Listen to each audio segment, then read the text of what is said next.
Good afternoon and greetings. This is Black Mental Health Matters streaming live from Lincoln and also from Tuna Kechi TV on YouTube, part of the Global Pan-Africanism Global Network. Welcome. Today we are addressing the issue of institutional racism in mental health care, medicine, and psychology. Now, we all know that systemic racism occurs not only on the streets, in police custody, or in criminal justice systems, but also within our clinics, within our schools, and especially in the mental health care.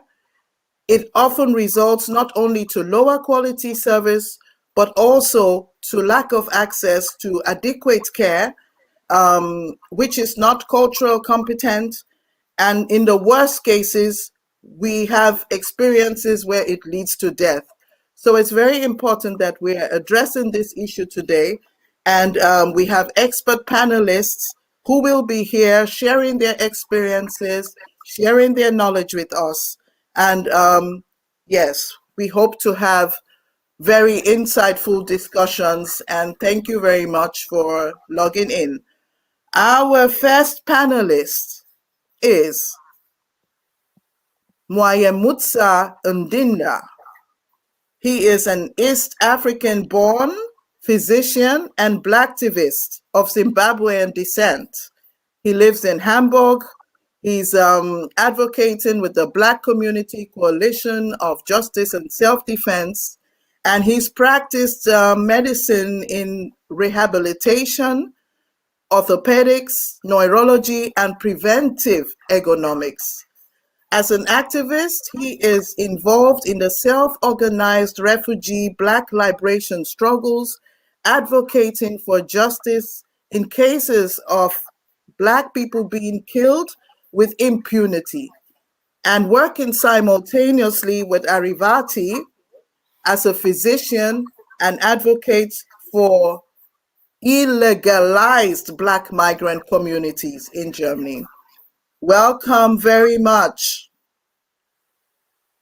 Hello, I'm very pleased to be here. Thank you for having me. Yes, we're very thankful that you have accepted this education. Please tell us, what is institutional racism and what are your experiences? Introduce yourself to us. Yes, hello. My name is Maimutsa Ndinda. I'm East German born, not East African, East German, socialized in Germany with a Zimbabwean father and background and roots. So I have been studying medicine and working in the field of rehabilitation of orthopedic and neurological patients, where I had to experience the fact that preventing disease, so primary prevention or secondary prevention to prevent the deteriorating of diseases, is not too much part of the medical business here in Germany and Western Europe as a whole. So this is why I open up my own business in ergonomics, trying to educate people on how to sit, how to work, how to lift up heavy loads and stuff, so to prevent their spine from being painful or deteriorating over time due to work. All this is quite difficult because the system is into treating rather than in a holistic concept of preventing and healing. Secondly, I'm involved in the Black community work here in Hamburg, and I'm blessed to be part of the Arivati team, So here we take care of Black African and other migrant people who are out of the official system, illegalized status. So they have no primary access to medical health care, and we are guiding them and trying to put them into the system and give some sort of treatment in our possibilities without technical means. Yeah, and institutional racism. Yeah, this is the racism that goes beyond the personal, individual racism of single people towards racialized people of African descent, of other minorities here in Europe. And the institutional racism leads to impaired services to those people that are seen or assumed to be inferior, of less value, of less dignity, of less rights. And it works in both sides. So on one side you have that patients of color are not getting the same quality treatment as white German-speaking patients. It's a matter of effort of communication. It's a matter of understanding the language as a system, not just the spoken word, but the culture that is behind it. It's a matter of cultural competence, and of course, it's a matter of assumptions and bias towards racialized people. So we have the phenomenon that, like, for instance, Black people do get less painkillers, for they are assumed to be more resistant to pain, where there is no scientific evidence for that. Or on the other hand, if we talk of psychiatry patients, then the prejudice of the dangerous Black man or women is coming in, and the medication of psychiatric drugs is on much higher levels here in Europe with Black patients than compared to white patients.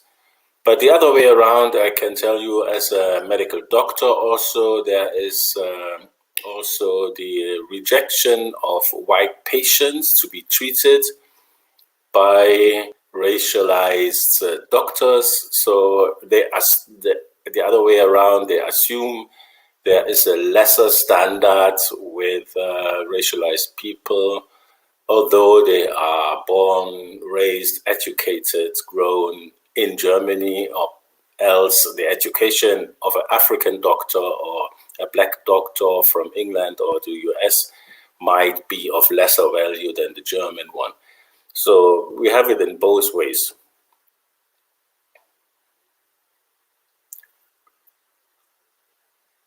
I can't hear you, sister. Your mic's off. Thank you. Can you hear me now? Yes, yes. Okay, I was saying that's the second side of the coin of the racism. That is, it's affecting not only the patients, but also affecting healthcare providers. Okay, we Yes. will go into that later. I remember you were actually saying that that the institutional racism has a long legacy, and can you say something about the roots of this form of racism, this construction? Yeah, this story is connected to the development of modern Western medicine, as in general. It started off beyond, but especially in colonial times, where the colonialists were coming to the colonized places They were confronted with unknown diseases like malaria, for instance, in Africa or Asia, and they were put back to the knowledge, to the healing knowledge of the people there, but having their attitude of being superior and this and that. So in parts they appropriated they used the medicine they could get from there, but then again they are tried in the process of appropriation to just isolate from a given plant or mixture, just isolate one substance, calling it the active substance, and then putting it into their scheme and producing it either on the way of extraction or by chemical designing the drugs on a chemical way. So now they come back and say, this is our drug now against the malaria, and the holistic attitude or the holistic way of using plants or mixtures of plants with different substances and different ways to act is a way that is got lost not only towards traditional healing systems in indigenous places. Also here in Europe, there was an ongoing war, one can say, against traditional knowledge of healing, especially with women. So they were then, for healing people, the church was oppressing them and also killing them. Women were burned for doing this work that was not in line with Christian values, how they call it. So the other way is that the colonization process was also used to use indigenous people, colonized people, as guinea pigs for whatever drug they try to invent. So we have now like famous doctors like Robert Koch in Germany or Albert Schweitzer. Institutes are till today named after them. But both of them have been doing really vicious laboratory things with people of African descent in the mode of try and error, just giving them something and see what happens. So people were dying, people were falling sick, people got severe damages from these tries they have been doing, medical tries. So all this history is also a little bit on the forgotten side.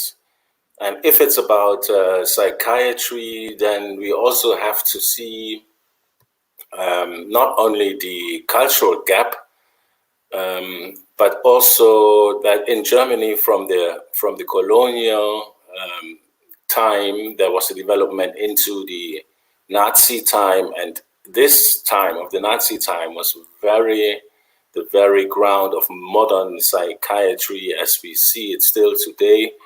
So psychiatry of Western standard is very violent,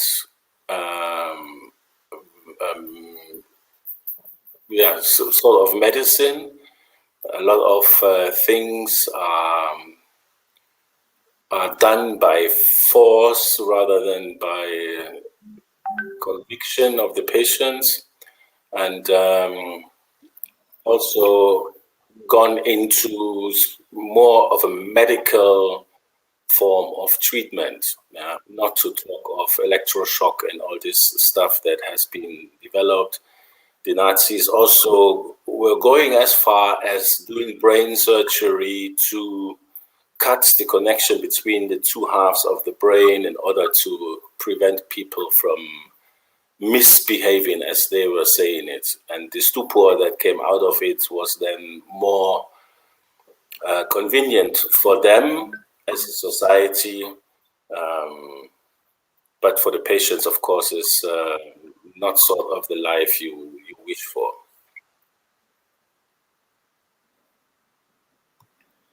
Thank you. Thank you so much.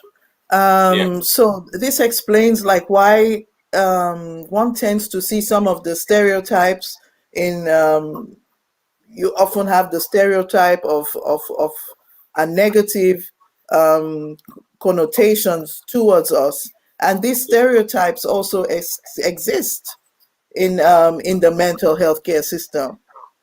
Yeah. Can you say something about that, please? Yes, the stereotyping of black people has many means. I already was talking about painkillers, and in the psychiatry, the level of medication that is given to black patients compared to white patients. But we also see that the development of the coercive, violent treatment, as we have it in psychiatry, is a matter of a personal judgment of the moment, you know. So the doctor is not really an objective level making these decisions, and the more the doctor does not understand the patient, the earlier coercive measures and force will be used. Hmm. And in the second step, then the stereotyping is that of the dangerous, of the powerful black men, especially. So then the force that is used against psychiatric patients or black men, also with the police, for instance, is on a higher level. So they really want to make sure the people can't do anything anymore. But this also includes that in not too rare occasions, people can no more breathe, even for the can not only not do anything, they can also no more breathe. That will Hmm. bring them in a dangerous situation where they can die. Yeah, we have had Yeah. the conviction of the murder of George Floyd, the Yeah. sentence we know from yesterday now. We have a similar case here in Hamburg. William Tonum Bobda went to the psychiatry voluntarily. He was not diagnosed properly of having a heart condition that might be dangerous, also to the medication he was supposed to take. He refused the medication for having he had an allergic reaction in his throat already to that medication. He was not taken serious at the time. Then the coercive treatment was ordered. But what you would have expect, if the security now is called in, then the doctor should be around to see how they are doing it. So now the doctor was not there to observe the situation, and the security was acting against guidelines that were saying do not restrain people in prone position on their belly. But this is exactly what they did. So the patient fell into a coma and died at the end of the day. So, and all this negligence that is sort of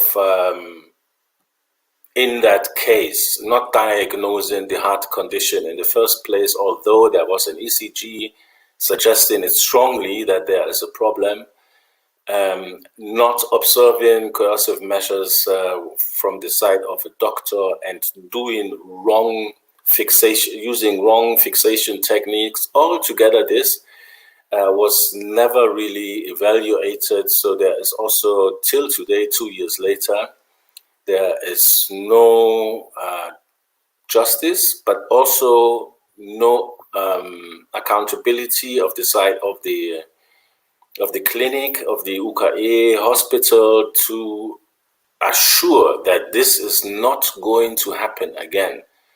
Yes, this is so tragic. Yeah. Yeah, this is. This is like what we said, that in the worst case, it leads to death due to this lack of care, this negligence, um, violence. Yeah. Yes, Um, yes. yeah. Okay. And so the But attitude is always like those who are doing wrong just made tragic errors and have to, to be handled with care.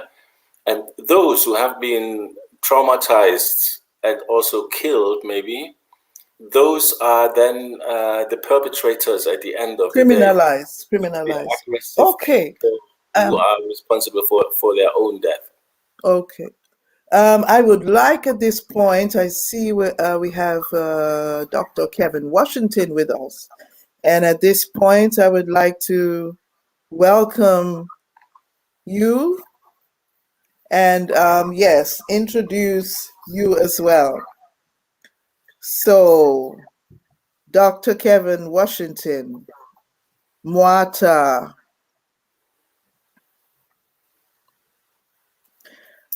So, you are an African centered psychologist, licensed in Florida, founder of Ubuntu Psychotherapy, and you have an African centered approach.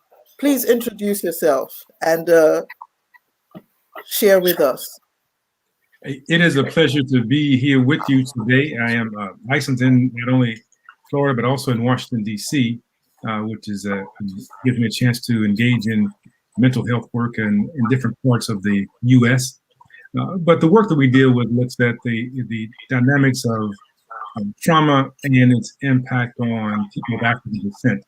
We recognize that, as this was mentioned about the George Floyd situation, that is a traumatization experience for people of African descent, because we recognize that this was a type of a lynching that had taken place in the U.S. to African people in the context of post enslavement experiences in the during the Jim Crow era. We also know that these types of events took place also on the plantations that Africans were on in the U.S.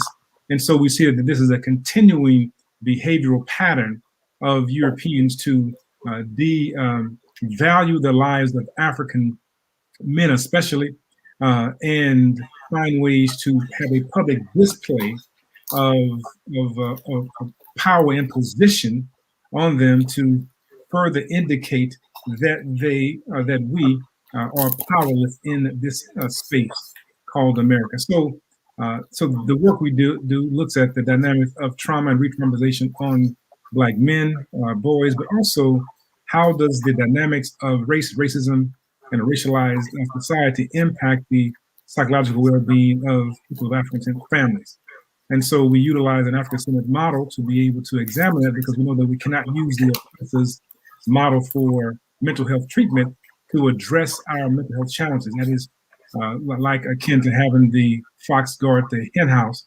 How is the one that's causing the problem going to also be the one to give the administration of the solution to the problem? And so in reality, we talk about restoration of African humanity within the context of a psychological, psychospiritual wellness framework. Thank you so much.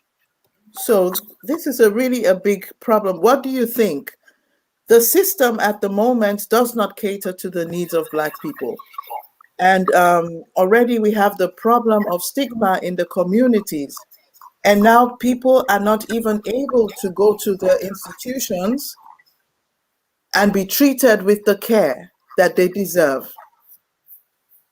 What exactly is the impact of the institutional racism on our communities? So one of the things that's important to recognize is that it is an ideological situation. That is that racism or racist thought are ideological and they're philosophical. And so there is no real thing called race. It is a social construct, but as a social construct, it also has physical implications. And so, as was mentioned earlier, the medical doctors operate with a bias, and there has been a bias in the practice of mental health and physical health. We Africans have been deemed to be inferior. If you look at Carl von Linnaeus's demarcation of the various races, you will see that he described a black Afro as phlegmatic and cunning, lazy, and governed by caprice. And all the others that he describes as the other racial groups that are Asian and European, they have more positive attributes. So the earliest demarcation or indication of racial connotations actually had the world view of the ideology of European superiority. And this carries it all the way into the medical practice, where people know about J. Marion Sims, the father of American gynecology, the idea that black women's bodies could be experimented on, and people know about the Tuskegee experiment, understanding that the reason why black men were not given treatment for syphilis was because it was believed that the physiological nature of blacks was distinct from whites and inferior, and thus syphilis, though it impacted the system, the neurological system, it moved up the central nervous system for white men because they were more developed, but it only impacted the respiratory system for black men. So we hear this narrative over and over again. We know about the acres of skin, the Holmesburg prison experiment, Kligman doing work in the 50s where they saw prisoners as simply a skin experiment, people to be experimented on rather than see them as humans. And this is heralded in a book by Harriet Washington called Medical Apartheid. You can find so much information about how the medical field is biased. And I want to say then that the mental health field has been influenced by the same ideology. Talk about Lewis Terman, who developed the first IQ test, who was influenced by Galton and Herbert Spencer, who came up with the term eugenics of good stock. And so these individuals were already experimenting or found ways to distinguish different racial groups to be inferior and superior, so much so that it led to the Third Reich movement that impacted the 6 million Jews that were annihilated in Germany. So you see this ideology has impacted many, and the same ideology impacted the United States because Lewis Terman developed the first IQ test called the Stanford-Binet test, and he was part of the human betterment movement. And this human betterment movement suggested that the lower stock individuals, the idea is the people who had a lower stock had lower IQ, and so it was best to sterilize them such that they would not procreate. And so the human betterment movement utilized Lewis Terman's test, the Stanford-Binet test, to determine the IQ level of individuals to determine who should be a part of the sterilization process in the United States, in California, but also for the US. So again, you see this as a part of a practice, and again, it's ideology of European superiority that is impacting how individuals are being treated for medical and psychological reasons.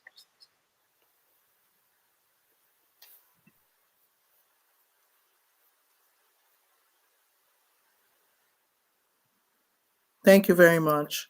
Waimutsa, you also had some experiences working as a physician.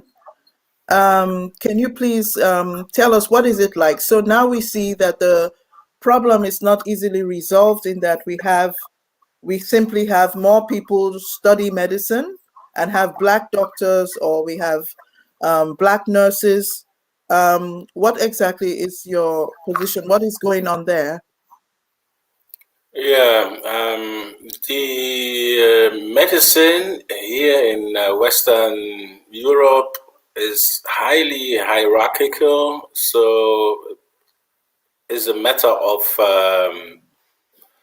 that there is a big gap or distance between patients and the white class of especially doctors.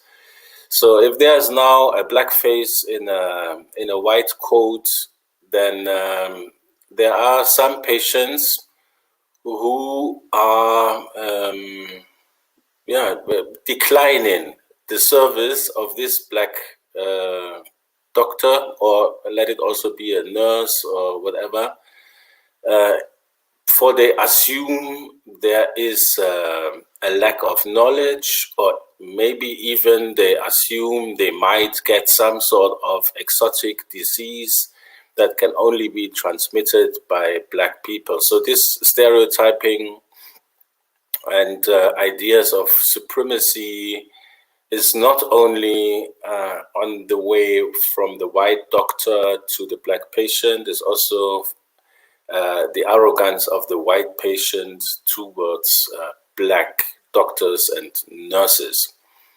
I had incidents that patients didn't want to be treated. I had an incident of a German soldier who had a brain injury to his forefront, and you have to know the front part of the brain is where social competence and taboos and all this is located. So this soldier now was free of all things that make him function in a society. What came out was he was very, very sexist towards the nurses, and the clinic I was in, there were no much male nurses. And secondly, he was very, very racist towards me as a doctor who was responsible for him. And he was very, very obedient to the white doctors that came. So I had now the idea to say, how could we deal that I am not exposed to this guy? But I didn't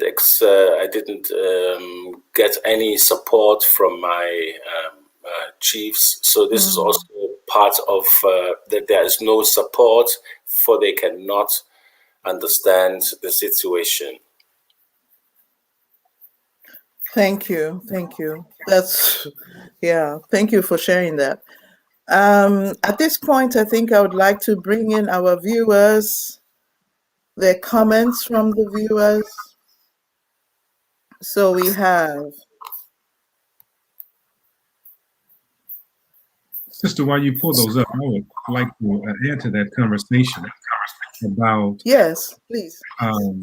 Even though we talk about increasing the number of black or brown or people of African descent professionals in psychology and psychiatry or medicine, it doesn't change anything if we don't have an ideological shift, right? So we can go to the same training institutions, learn the same information, and never become a useful agent for people that look like us. So we have to understand that the training institutions utilize the philosophical information, or the information that's been guided by their philosophy, that they're very in nature of people of African descent. And so we never learn, a dermatologist doesn't learn about how to address dynamics of skin with a lot of melanin. They learn about the normalization of less melanated skin. My brother, who was in medical practice, talks about how there's a clear distinction between the physiological nature of different groups, and Asian, African, and European. So, but most of the practices or the cadavers that come in, or not even the cadavers, but the practice is guided towards understanding white bodies. It was done where they had cardiology have clients or a mock client describe a situation that was a clear heart attack, and so they had them to recorded passage, had the cardiologist to look at this recorded passage and then determine what was the treatment recommendations for this person. And so if the clients were black or brown, the treatment was that it was for indigestion. But if they were white males, the treatment was for heart attack. And so you see then, even there's a devaluation of black lives, and it comes from the training institution. So we have to be clear that it's more than simply going into a program. My dissertation in grad school was how to increase the number of African American psychologists to deal with our issues. And that is not only to have people come through and look like us, but also be able to be versed in understanding dynamics of who we are and how we function. And that's why we ground ourselves in an Afro-centered philosophy in for mental health service delivery, because we're not going to use a European model to address issues that don't pertain to Black people. And I'll say it this way, that I said in grad school that I can't go to my population, people that look like me, saying, well, how does it make you feel? How does it make you feel? Because they're coming to therapy with a different perspective. And so the Europeans in my program became very irate. What do you mean? We can't, so they were very irate about, with my statement. How about fast forward 15 years later, I have a couple to come to me, and the wife said, my husband does not want to come to see you because all you're going to ask him is, how does it make you feel? The point is that I had knowledge of who I was in my population, and I know that people of African descent want a more directive approach to mental delivery. And the idea of therapy is very different. So you talk about the spreading of mental health. The issue is, I'm not going to go to see a European-minded therapist to further damage me because I've been damaged by a European system from the very beginning. So if you can show me where you're different from that other model, then I may come see you. So the issue is not really the idea of a stigma mental health. The issue is that it is a healthy paranoia to not go to some place to be further damaged. If you've been burned by the fire, you don't put your hand back in the fire again. So I think our people are very clear that if there's not an ideological, philosophical change in how a professional administers the services, then all we're going to get is the same thing warmed over again. Okay, thank you. Thank you. So comment from Richard Bradford. He is saying that we need to return to where we came from, returning back to our cultures, our heritage, and also looking maybe for solutions right there. It's time to go. It's time to go home, huh? Okay. Then we have from Zambia. Hello, Timothy Mwale, watching us from Zambia. Behanu Yigswell, I hope I'm pronouncing that right.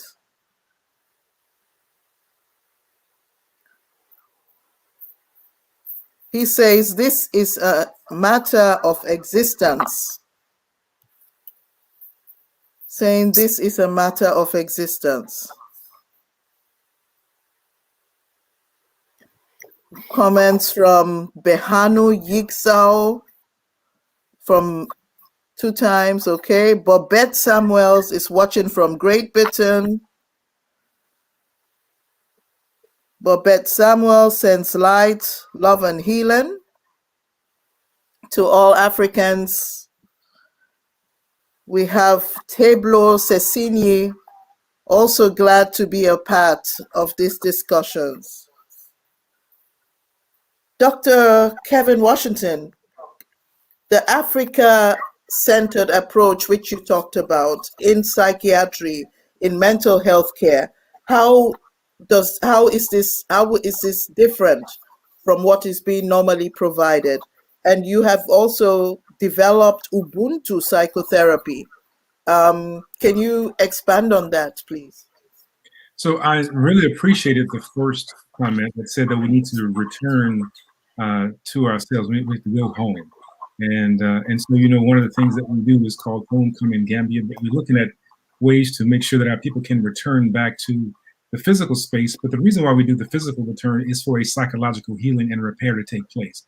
And so we know that if our traducers, our oppressor, sought to destroy us by dispersing us, human trafficking from the continent, then it is back there that we begin to reclaim our identity and begin to do the healing work. It's also there that we look at the dynamics of what it means to function as a human being, because things that we have encountered are inhumane acts if you look at an African worldview. And so, though we know that the dynamics or the elements of mental health started in ancient Kemet, We understand that in Kemet or Egypt, they understood that the mind, a whole and sound mind, led to health, wealth, and prosperity, and that the idea was to make sure that the mind was intact. And so there were ways of treating illnesses, and one of them was interpreting dreams. And so we know that Sigmund Freud is credited with dream analysis, but in reality, there are clear records to indicate that African people understood the power of dreams a long time ago. And so there will be interpretation of dreams, because we understand that in the African worldview, we are here presently, but also we are past and we're future. And if you think about this, many times you can dream about things that you've never encountered before, which means you have the capacity to travel ahead of your physical body, which means then that you're not only here, but you're also future tense at the same time. And then about things in the past. So we talk then about a psychology that accommodates for this idea of self being present, self being past, and self being future. The European model deals with basically what is in front of them, and spirit is generally suspect, but in reality, the word psyche comes from the idea of the word soul, comes from the word saku, and saku means essence of being, which is ancient Kemet. So in reality, the word psychology means soul and or spirit work. So the Western model tries to bifurcate from the idea of spirit because it cannot be quantified, because they won't reduce psychology and psychiatry to something that could be quantified so that it can look like chemistry. To look like the idea of functionalism, how you can put a part of this and a part of this, like you get sodium and you put it with chloride and you get sodium chloride, right? So they were trying to find ways to get structures of the mind to be very distinct and to be quantifiable. But in reality, we know that qualities of spirit and spiritness are not qualified, cannot be quantified. People can have experiences where they think about somebody, and then that person calls them on the phone. It doesn't happen every time, but it can happen many times, right? And so we know then that when we talk about Afrocentric psychology, we are accommodating for not only past, present, and future, but also the fact that we are here because we have ancestors that came before us. And so we believe then that they are a part of us and that we are ancestors to someone coming later. It's a different model altogether. So the healing and repair deals with not only healing what's happening right now, but looking at the lineage, the line that we come from, and what may have been there, what Fukuyama calls not, or the Congo, Makolo, the knots that get tied into our genetic rope. And so we find ways to untie them and make sure that we don't put other knots for those coming before. So that is the power of an African-centered model. Fantastic. Brother Maimutsa, would you like to add to that? Yeah, I would like to add on a general level, but especially in psychiatry and psychology, that's the relation between a therapist and a patient or client is highly spiritual. This is the essence, you know, and you can't take this spirituality out of that relationship.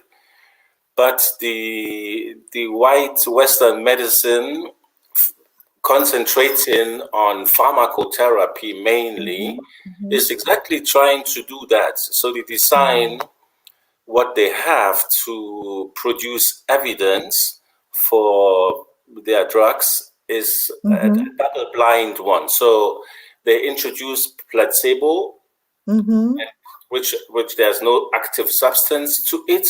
Then they make sure the patient doesn't know whether he gets active drug or placebo, and they also make sure that the doctor doesn't know which one he gives to the patient.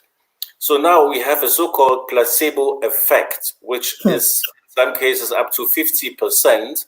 That means there is nothing in there, but the patient is still better or cured.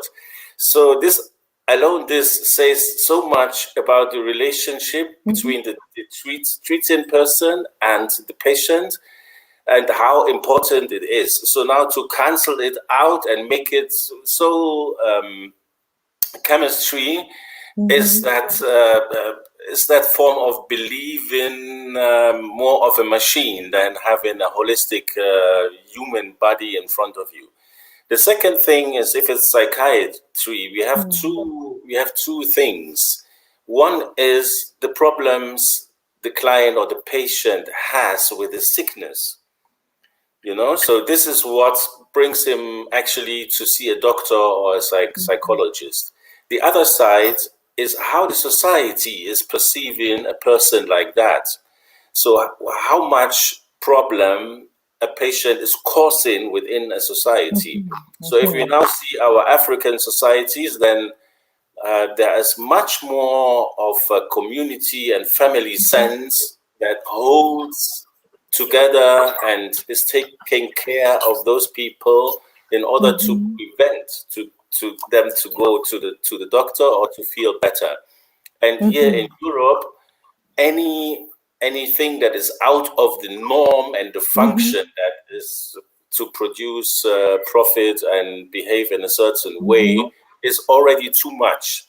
So the tendency to point fingers and say you have to go and see a doctor instead of helping the person, to give him a helping hand to maybe be part of the solution, is much smaller here in Europe. So seeing it in a holistic way, we should acknowledge that the African way of traditional herbalists and other means of treating is much more of a spiritual force than we can ever have here in Europe through white medicine at any point. Thank you. Yeah, so we have, thank you, Shuaibu Mohammed from Nigeria, and Tadessa GM saying Ubuntu psychotherapy. So beautiful, she says. Greetings from Edwina Avezat, Grand Rising family. She greets us from Norway. Bazai Sauzande sending greetings. And also Paul Ananga Chidiebere from Biafra land. Fantastic. So, I would like to ask both of you, how do we recognize, what questions are we to ask when looking for healthcare providers? How do we know? We cannot see it if somebody is racist or not. How do we choose? Because, yes, what are the questions to ask? How do we look for those who provide to our needs?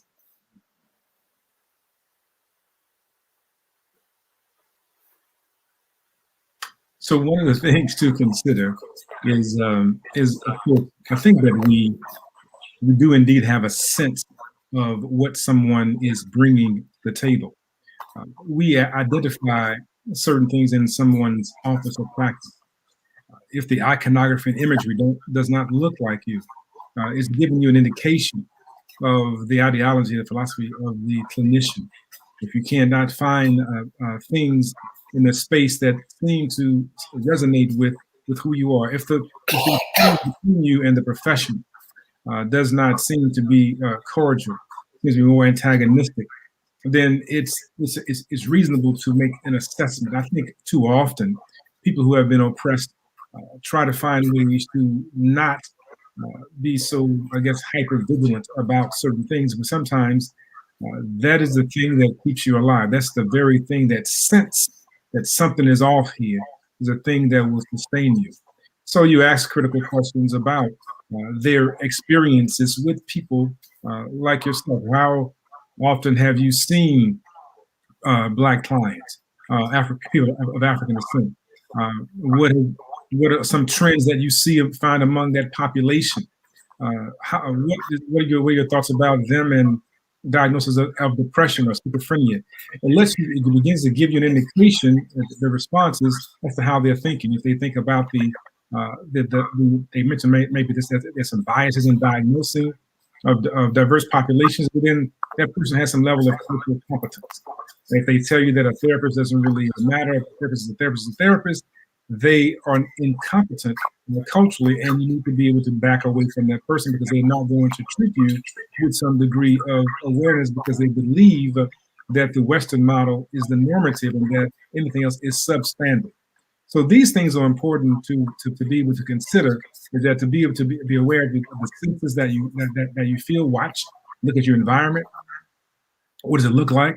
If you read about the medical professional, the psychologist, psychiatrist, um, what does their biography tell you about them and how they approach the practice, and then also your questions that you can ask about their experiences with people like yourself. Thank you very much. Brother Maimutsa, would you like to add to that? Yes, I would like to add that we should be. I was talking of the spirituality between two people in that field of healing. So when we go somewhere, of course, we look for medical experts, but we should never forget that we as the patients are the experts of our own body. So we should try to disconnect this this belief in the system and look more into the eyes and listen more to the words of the people in front of us. If they can't listen, if you have the impression they have never seen an African before, then this is not your therapist, of course.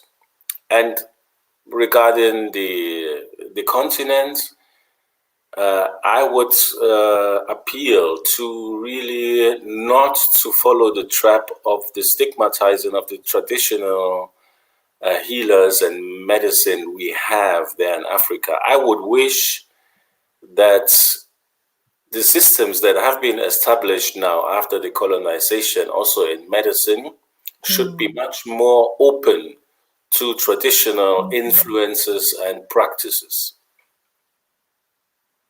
Thank you. On both sides, patients and the institutions.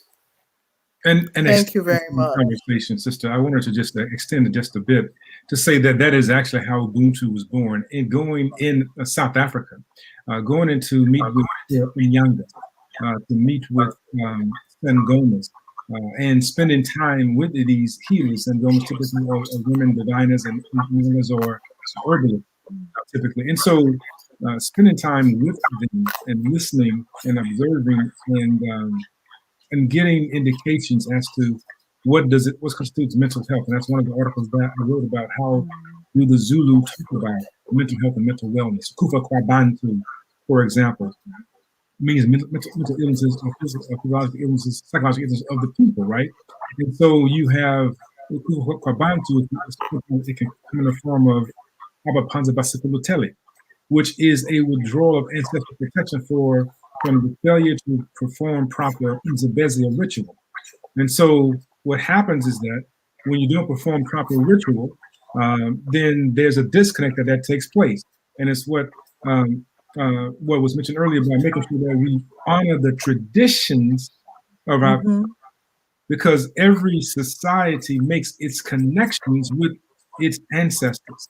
And so if there's a space that does not honor the fact that you have a connection with people that came before you, then that is not a practice for you to spend your money and your time in. Because Europeans in the United States, every time you pull up a US dollar, a bill, a note that has a European ancestor on it, they name their ancestors. And so you want to say that we should honor ancestors, and that's problematic, which means that's not a place for you because everybody knows they came from somebody that was before them. And also the idea of spirit and spiritness. It's very important to note, as was mentioned about the placebo effect, which means that if an inert substance can generate a response or impact or cause an effect in the body, then the relationship is more critical, and the belief system is more critical, and spirit is more critical than the substance itself. And so I'm saying that to say that if there's a mental health practitioner that has a failure to form the proper bond or connection or relationship with the client, then it's going to deform the relationship in the spirit healing. For me, Okay. therapy is like a cast is to a broken arm. It provides the structure for the healing to take place. But if the person has no idea of the original formation of the broken spirit, the broken bone, then the cast they place on that bone will deform it. And the same thing for therapy. If there's no understanding, then the structure that is placed will deform it. And we see that happening time and time again, where Europeans give European solutions to African reality. And it's not going to work. It's ill fitted for it. They're incompetent to do so. And we must come to the forefront with our knowledge base from our ancestors, understanding the power of the boom, to understanding our traditional systems and stop running from them, but understanding the herbs have healing power. That's where they got the medicines from in the first place. They studied African people, understanding how to extract certain substances from certain herbs at certain times of the day, certain times of the year, at certain times of the life of the plant, to release something within the body to cause the healing. Because in reality, when we die, our bodies will turn to dirt, which means then that we are largely dirt imbued with spirit. And so we need substances from the earth to refortify the earthliness of our bodies to cause the healing, to make the spirit be able to move in a very different way, and vice versa. So the spirit can create the healing, and the spirit led them to understand where the substances were to put into the body to cause the body to be able to function better. Europeans detract from that. I want to say everything is a one-to-one correlation. This substance does this, and it causes this, and that's that. And that's not the way it works. Thank you so much. Yeah, we're almost at the end of the program. And yes, we have Ikenga Nation TV saying the color blind approach will not work, and talking of how two different psychologists give two different reports. And yes, we have Raymond Oyakilome also sending greetings from Germany. So I would like to give each one of you the last words. Before that, I remind our viewers, Black Mental Health Matters is celebrating its 1-year anniversary. I mean, this is a great movement, a great initiative, raising awareness on this topic that is often covered, often hidden, not spoken about, stigmatized in our communities. Tune in tomorrow. There's a great program. And Dr. Kevin Washington, you're also part. So to close off, please, your closing remarks, Brother Maimutsa, and then Dr. Kevin Washington. Yeah, you are speaking about stigma. This is very important. I think to reduce the stigma of the white supremacists is quite difficult. But what we can reduce is the stigma towards Black mental disorders within our own community. So I plead to our community sense, to our community service, to take more responsibility and care for our people, as to provide family bondage, for family-like bondage within the community, which is the best way to prevent and treat in the first line. Secondly, then check for Black people and hold them accountable, and be sure you are the expert of your body and your mind. Thank you very much, Dr. Kevin Washington. So, thank you so much for the powerful statement. And we should all recognize that we come from a powerful heritage, that we come from people who knew and who know that the enemy of our people cannot be the healers of our people. They cannot be the ones to direct us to the path of healing. they can give us an indication where we should go to get healed, because we know that we cannot go in their direction. And so we must know that we honor those that have gone before us, and by doing so, we show those coming behind us how to honor us. Which means then that the life that we live has to be honorable or worthy of being honored. And so this is our call, is to make sure that we live in life with a whole and sound mind, doing the things that are good, right, and true, honoring spirit that is within us, and recognizing that we are a seed of a seed of a seed of a seed of the seed, that we come from a divine source, and that we have no business apologizing or asking permission to be, but we've been ordainedly or even divinely ordained to be in this moment and to become better. Thank you. Thank you very much. Black Mental Health Matters. We are divine greatness, and we have to know who we are, right? And return to that heritage which we possess. Thank you so very much. Bye-bye.